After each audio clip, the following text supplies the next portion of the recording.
Apa pentingnya mengatur keuangan? Jawabnya ya penting banget lah. Tapi entah kenapa mau ngelakuinnya susah luar biasa.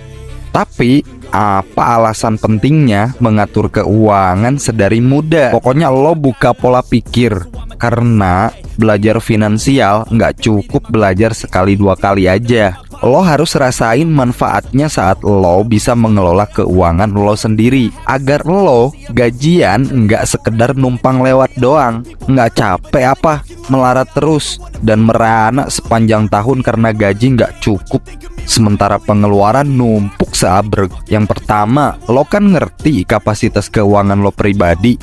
Mungkin lo sering lihat orang-orang yang suka maksain diri untuk terlihat baik di mata umum.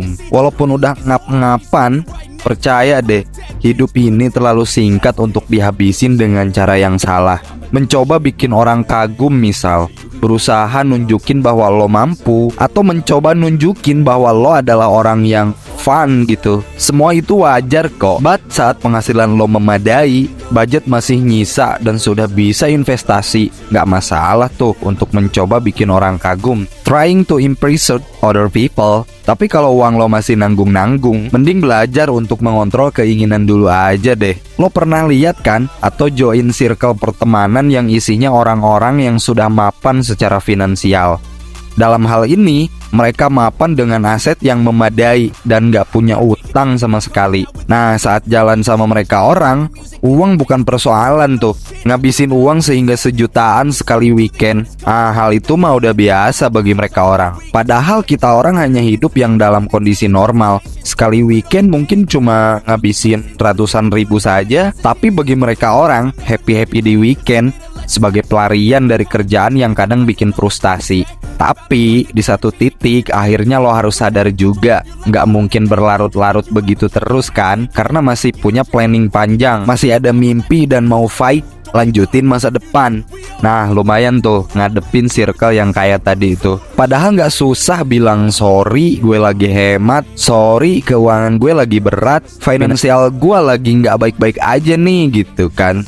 Waduh, gue lagi low budget nih bro gitu. Kan bisa sebenarnya nolak, semisal diajak nongkrong bareng atau kemana gitu. Tapi siap-siap kalau ngomong sama orang yang gak tepat dan gak punya empati, yang ada masalah sosial lo agak ribet tipis-tipis sih ketika lo memang circle-nya seperti itu. Ya kalau mau punya temen memang harus keluar modal, sehingga akan ada hari dimana lo harus berani ngaku dan nerima sampai dimana kapasitas lo pribadi. Saat lo mampu, gas kena aja, nggak ada soal. Bersosial itu menyenangkan dan itu perlu dalam hidup. Dan yang jelas itu pasti butuh modal. Tapi saat lo pelanga-pelongo, ya terimalah bahwa kapasitas lo belum sejajar dengan mereka. Dan usaha lagi lebih keras agar bisa menyusul mereka, bahkan melebihi mereka. Gitu brody.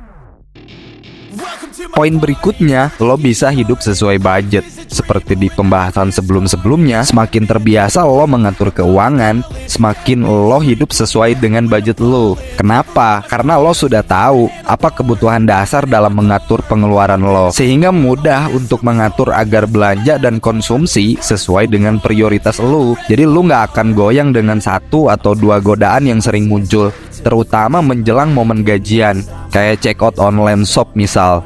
Itu kan kekinian ringkas banget, luar biasa. Nah, untuk membantu prosesan mengatur keuangan, budget adalah alat ukur yang bantu menentukan boleh atau enggaknya lo belanja. Aturannya gini, budget bulanan lo harus lebih rendah dari penghasilan bulanan lo. Kalau budget bulanan udah habis, lo sudah nggak boleh belanja. Jika ngotot pengen belanja, alokasikan uang dari budget lain, semisal lo cari penghasilan tambahan. Pokoknya bekerja lebih keras lagi lah ketika memang bener-bener lo mau belanja. Jangan bebanin pikiran lo dengan cara nabung super menyiksa atau cara hemat super melarat juga. Karena cara-cara gitu akan bikin proses mengatur keuangan jadi nggak happy dan lo malah akan berhenti di tengah jalan, iya nggak?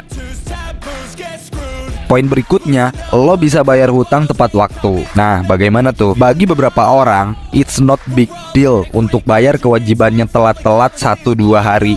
Padahal kalau dibalikin posisinya dan lo yang minjamin uang ke orang lain, apa sih enaknya ngasih pinjaman dan harus nagih kayak pengemis saat oknum tersebut telat bayar? Jadi kenapa kita yang ngutang nggak lebih sadar diri sedikit? Sudah untung banget dibantuin waktu susah. Nggak ada salahnya bayar hutang lebih cepat atau tepat waktu. Tahu nggak kenapa penting untuk bayar hutang tepat waktu? Karena hutang yang nggak dibayar tepat waktu itu menimbulkan denda keterlambatan yang angkanya besar banget. Itu ketika misal lo pinjem ke pinjol ya, atau kartu kredit atau bank lainnya lah. Pokoknya bikin jiwa lo panik saat ditelepon debt collector dari bank, atau pokoknya datang telepon nagih utang neror lo terus. Itu bikin wah bro, kalau sudah tertekan karena tagihan melulu, otak lo pasti bakalan berasap tuh. Jadi upayakanlah membayar hutang tepat waktu jika ada, dengan cara mengatur keuangan lo secermat mungkin. Pokoknya lo harus bener-bener fight man dalam kondisi hal ini. Di poin berikutnya, lo bisa nyimpen dana darurat. Ini lo harus biasain, karena itu hal penting yang wajib lo persiapkan untuk jaga-jaga saat kondisi tiba-tiba memburuk. Kita-kita orang yang sudah ngalamin dampak langsung dari COVID-19 akan tahu betapa pentingnya dana darurat. Ekonomi yang biasa berjalan normal tiba-tiba berubah hancur kan kayak saat ini. Ada banyak orang yang di PHK karena bosnya udah nggak sanggup menggaji lagi. Nah ini gue banget nih. Ini mah gue banget beberapa tahun ke belakang. Dan bahkan beberapa temen atau kenalan yang gajinya dipotong karena WFH. Gue bagian orang yang pernah mengalami hal ini. Nggak kebayang berapa lama waktu yang dibutuhkan agar ekonomi kembali normal. Kalau nggak nyisihin dana darurat sedari awal, gimana cara menyulap uang jutaan untuk biaya hidup kan? Ini lumayan banget nih.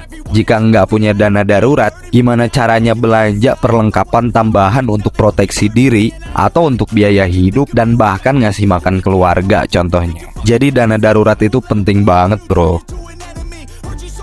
Nah di poin berikutnya, lo juga bisa nyimpan dana cadangan. Nah ini untuk apa nih? Ada perbedaan antara dana darurat dan dana cadangan. Dana darurat itu disimpan untuk hal-hal kayak contoh penyakit, wabah, atau bencana alam gitu kan. Sementara dana cadangan ada untuk hal-hal kayak pengen ganti gadget, mungkin pengen beli sesuatu, atau sekedar untuk emang lo happy-happy jalan-jalan gitu. Nah itu pakai dana cadangan tuh. Sehingga dari tingkat prioritasnya, lo memang harus lebih fokuskan ke dana darurat terlebih dahulu. Setelah dana darurat sudah tersedia sesuai dengan kebutuhan, barulah lo mulai menyimpan dana cadangan. Dan kenapa lo perlu menyimpan dana cadangan? Karena agar saat lo butuh, lo nggak harus ngambil uang dari dana darurat. Gitu sederhananya. Tapi saat lo nggak disiplin, maka fungsinya nggak bisa lo nikmati tuh. Lagi-lagi intinya kedisiplinan ya. Pokoknya kita-kita orang perihal disiplin itu memang harus terus belajar. Nggak cukup 1-2 kali, bahkan berulang kali. Pada poin berikutnya, lo bisa mencoba untuk investasi keuangan, dimana dengan berinvestasi, lo berharap uang akan nyari uang kan. Setelah simpanan dan dana darurat tadi atau dana cadangan, sudah waktunya nih lo orang untuk berinvestasi. Mindset berinvestasi atau uang yang akan nyari uang gitulah sederhananya. Karena investasi sangat penting loh, agar uang lo gak habis kemakan inflasi. Contoh, tanpa investasi yang membantu melawan inflasi, hasil kerja lo saat ini nggak akan ada harganya itu nanti di masa tua lo nanti atau di masa depan. Apa lo rela biarin uang 100 juta misal saat ini? Nah nanti di masa depan itu jadi seharga 100.000 tuh di masa depan. Ini gue pernah ngalamin banget sih. Kayak mungkin kalau dulu punya uang 100.000 serasa sejuta, atau uang 100.000 sekarang itu kayak uang 10.000 gitu. Nah, apa lo rela kayak gitu tuh? Nah, ini lumayan banget loh. Justru perihal investasi itu dicontohkan oleh Rasulullah dan para sahabatnya loh. Dan lo nggak sedang diajakin untuk investasi trading yang lagi viral atau yang lagi tren kekinian. Dan gue sendiri kurang ngerti tuh. Gue hanya ajak lo untuk mikirin masa depan. Karena investasi bukanlah hal yang bisa lo nikmati dalam waktu dekat. Coba pikirkan, bangun mindset. Mungkin lo bisa investasi ke tanah atau lahan pertanian, contoh properti, atau investasi ke bisnis gitu. Bermitra, berwirausaha dengan teman, keluarga, atau investasi ke emas gitu. Nah, itu sangat menjanjikan banget ya ketika memang benar-benar investasi ke emas. Karena apa? Harga emas itu nggak terlalu jatuh gitu ketika memang harganya turun.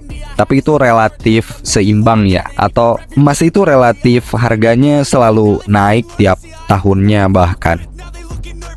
Pada poin berikutnya, lo juga harus rancang masa depan. Berinvestasi adalah wadah untuk merancang masa depan yang panjang. Intinya saat kebutuhan dasar lo sudah terpenuhi, mudah untuk bercita-cita. Dibanding saat lo masih harus berjuang dengan hal-hal dasar kayak uang buat beli makan, atau uang buat bayar sewa rumah, atau uang buat beli kuota internet mungkin. Ya pokoknya hal-hal yang konsumtif lah. You can be anything you want. Lo bisa jadi apapun yang lo inginkan. Dan poin berikutnya, setelah lo merancang masa depan, lo juga harus bantuin sesama. Terutama di waktu sulit seperti ini, saat dimana bantuan kecil pun itu sangat bernilai besar ya di mata orang banyak. Dan saat ada begitu banyak orang-orang yang perlu bantuan, kalau lo sudah mapan dengan diri sendiri, akan mudah untuk membantu orang lain. Ada kebahagiaan di dalamnya itu pasti. Apalagi memang yang manusia cari selain kebahagiaan. Tapi saat lo belum siap boro-boro bantuin orang lain kan, nggak nyusahin keluarga aja, itu lo harus sudah bersyukur banget, ya nggak? Atau kalau lo belum siap untuk berbagi, seenggaknya lo nggak perlu merepotkan orang lain. Pokoknya lo tunaikan aja kewajiban-kewajiban lo. Atau ketika emang lo seorang muslim yang taat kepada Robnya, ya kewajiban seorang muslim itu infak, sedekah, zakat. Nah lo bisa mulai dari situ tuh dan rasakan keberkahannya. Jadi berapapun lo berpenghasilan, lo harus cari keberkahan di dalam. Dan lo harus cari kebahagiaan di dalamnya. Poin terakhir nih, lo akan ngerti there is more to life setelah lo tahu pentingnya mengatur keuangan. Sehingga lo bisa mengatur uang sedemikian rupa, lo akan sampai di titik di mana uang terkelola dengan sistem dan persentase yang otomatis. Pokoknya itu lebih lega rasanya memiliki hidup yang gak diatur melulu oleh uang. Kepengen jalan-jalan tapi uangnya gak cukup, perlu bantu temen tapi lagi gak ada uang, lagi bokeh, mau ini mau itu tapi duitnya gak ada contoh. Nah ini alasan uang gak cukup adalah alasan yang membosankan memang. Jadi saat lo gak perlu mengkhawatirkan uang untuk apapun, percayalah, that is freedom brother. Kebayangkan apa pentingnya mengatur keuangan sekarang?